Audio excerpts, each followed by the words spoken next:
Welcome to this week's Midweek Coaches Show, and we are joined by Coach Westifer again. Coach G. Hill, our other usual host for this show, is detained, and we're having a little testing schedule at Smithson Valley High School, so he's attending to those duties, so we're going to cover for him, I guess, today on the Midweek Coaches Show. Of course, we'll recap what has happened in Ranger athletics over the previous week and look ahead to next week on what's coming up when we hear from Coach Miller here in just a few minutes.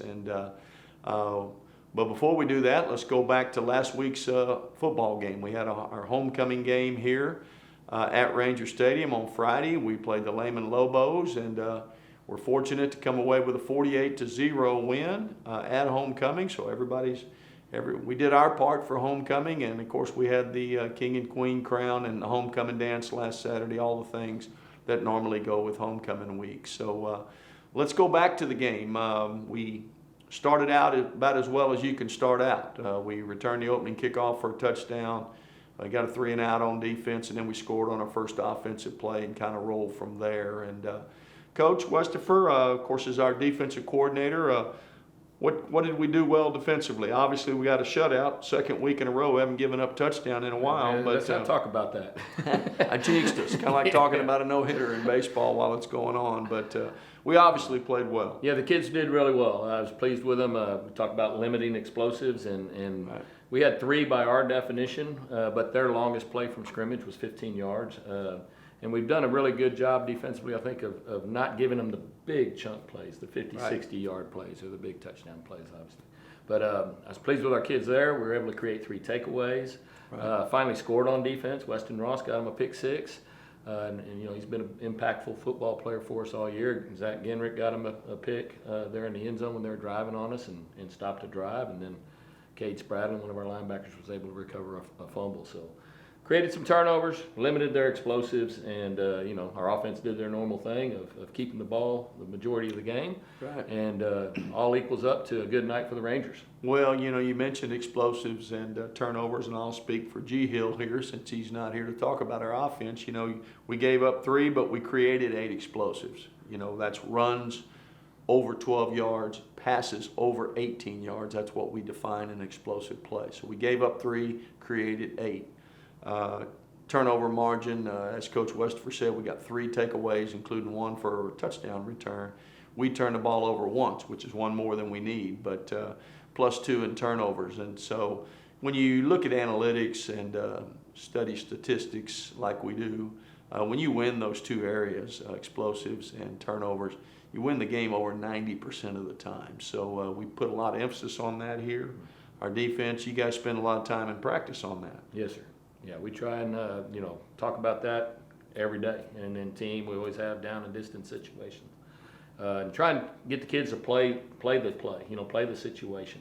Be Right. smart, not give up a double move, or you know, let's not get beat on a play. Let's be gap sound and make the offense earn everything they get. Well, and we've seen a number of occasions where we've had guys going there, and as he's going down and being tackled by someone else, the second man to arrive is ripping the ball out or trying to rip the ball out. So, you know, we do put a lot of emphasis on it, as we do on the other end. Our quarterback's trying to take care of the football, not throw the ball into crowds. You know, take care of the ball, cover up with 2 hands whenever the bad guys are around you, you know, just doing things to limit turnovers. Offensively, you know, we felt like our offensive line played extremely well. Our quarterbacks, both of them combined for an extremely high pass percentage. We ran the ball effectively. You know, as you said, we were just pretty efficient and clean. I think the big other thing, the other big thing that we got out of the game, we got an opportunity to play all of our players. And when you got a roster of 80-plus players, that's hard to do. Yes, sir. Yeah, and that's really good because those kids work hard. I mean, our second and third string guys, they do everything the starters do all week. And they're at every meeting, they're at every practice. They spend time running the other team's plays a lot of time, trying to make their teammates better. And it's really good to get them in the game and some significant playing time. Yeah, when you play a schedule as demanding as ours, you know, games frequently are not out of control where you can end up playing that many kids. So to do it and get that margin early where you can do it really most of the second half, was neat. And they performed well while they're in yes, there. they did. They stopped the other team, and they got first downs and moved the ball. And They went and scored. Yeah, went and Our scored. Backup offense scored a couple of times. Our backup defensive guys held them out. So, and then we scored a kicking game on the opening kickoff. That was kind of neat. If you were at the game or watching on Rangers Network, the national anthem was sang by Chandler Fuller. Of course, her daddy, Cody, tremendous player for us back in the day, who we lost last spring. And then when they opened the kickoff, he did what Cody did 2 or 3 times. Yes. We did, she just got through singing the national anthem, and something her dad did a lot happened on the first play, which was a kickoff return for a touchdown. So just a good night all the way around. But as it is in this business, you don't get to pat yourself on the back very long. You got the next one coming, and we've got one this week against MacArthur on the road, and we'll talk about that game here in a few minutes and what it looks like. But first, let's we took a look back at the previous week in football. Let's look back at the previous week in all of our other sports that are ongoing here at Smithson Valley. And to do that, as always, Melissa Miller, our assistant athletic coordinator, will come on and give us that rundown. Coach Miller, take us through it. Thanks, Coach, and congrats to football on their huge win over Lehman. Speaking of wins, we've got a lot of exciting things to talk about happening throughout the rest of our sports. Let's start with cross country. Cross country has their district meet tomorrow at Stark Park in Seguin. Again, that is tomorrow the 13th. Currently, our cross country girls team is ranked number 7 in the state. Super impressed with them, really proud of them, looking forward to seeing what they can do in these next couple of meets, district and then moving on into their postseason. So good luck to them tomorrow. If you have a chance to make it out to Seguin and cheer those kids on, I know they'd appreciate it. Other news, water polo has finished their season. So when we talked last week, our water polo team finished tied for 3rd on the girls' side, and then in 4th place on the boys' side, which qualified both of them for postseason. Huge accomplishment in that this is both of their first time having their season. So our first season here for water polo, both teams make playoffs. We were really proud of them. Our girls ended up facing Health Careers on Monday night. They did not win, but again, still so proud of them for even making it to playoffs. And then our boys competed against a very talented Bernie Champion team last night. Their season also came to an end last night, but again, first season for both of those programs, and to make it to playoffs is just a huge testament to those kids and those coaches. We're so proud of all of them, and I know they're ready for swim season, so we'll have some swim updates coming in the next couple of weeks. Moving into volleyball, we've had some really big wins for our program.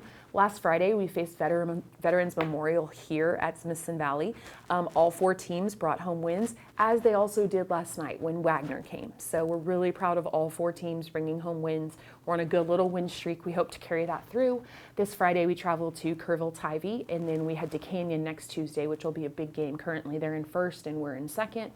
And then next Friday on October 21st will be our last home game here at Smithson Valley. It is our senior night. It is against Bernie Champion, who's also a potential playoff team. So if you guys don't have anything to do next Friday, we'd love for you guys to come out, help us honor our seniors. Varsity starts at 6:30 against Bernie Champion. And then finally, we want to finish up with tennis. Yesterday, tennis competed in the bi-district round of playoffs. They defeated Cedar Park. Coach Lalonde, Coach Albright, we're so proud of those kids and how they're playing. By winning yesterday, that moves them into the 2nd round, which is the area round of playoffs, and that will be Friday, October 14th, so this Friday at 3:30 p.m. They will play at New Braunfels High School versus Alamo Heights. So before the football game, before anything else, if you want to head out to New Braunfels High School at 3:30, you can watch our tennis team take on Alamo Heights. We'll have the results and everything for you next week. We want to give a huge shout out, good luck to Ranger football as they take on MacArthur, and we'll head on back to Coach Hill.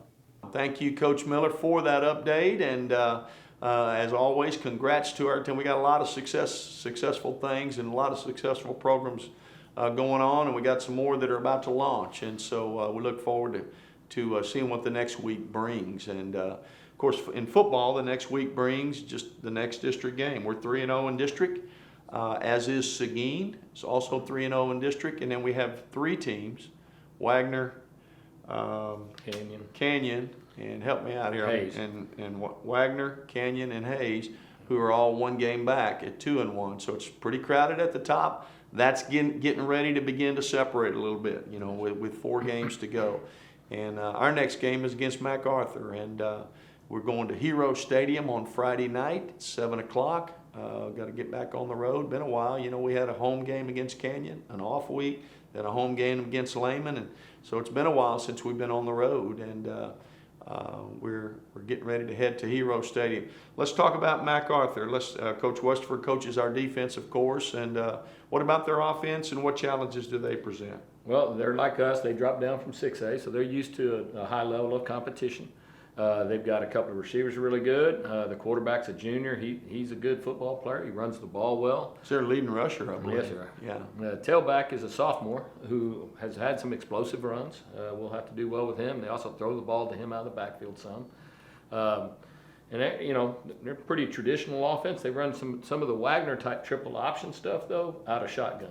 Which you don't see all the time. So we'll have to play responsibility football. Yeah. In a different style of offense than Wagner was, but much like Wagner, they can hand it off. The quarterback can keep it, or he can pitch it, and so we'll have to make sure we take care of all three of those responsibilities and play to a high standard for ourselves. Well, and then of course, again, I'll speak for Coach G. Hill. Their defense, they're a little bit multiple. They play a little 4 down, a little bit of 3 down. So we'll have to recognize the different alignments and block it accordingly. They've had some takeaways. They've done a nice job of taking the football away, and they got the nose guard is probably their most active defensive front guy. We'll have to get a handle on him, and we'll have to continue to be able to spread the ball around. We've done a nice job of different backs. Braden Buffetus from the backfield as a receiver, running our receivers some, throwing short, throwing deep. Imagine we'll give TJ a chance to affect the game like we have done. So. Much like our defense, our offense will do what we do. Hopefully we can do it better than they do what they do. So we hope you'll come and join us live, 7 o'clock kickoff at Hero Stadium, one of the Northeast ISD's fields. If you can't be there in person, as always, the game will be broadcast live on the Rangers Network. And as always, on the screen, you'll see directions on how to become a subscriber. It's free, but how to subscribe for free and become someone who can watch the game anytime, whether live or later archived. So one way or the other, you hope you'll watch the Rangers Friday night, and hopefully we got a chance to move to 4-0 in district and solidify our playoff position. So thanks, and hope to see you next time.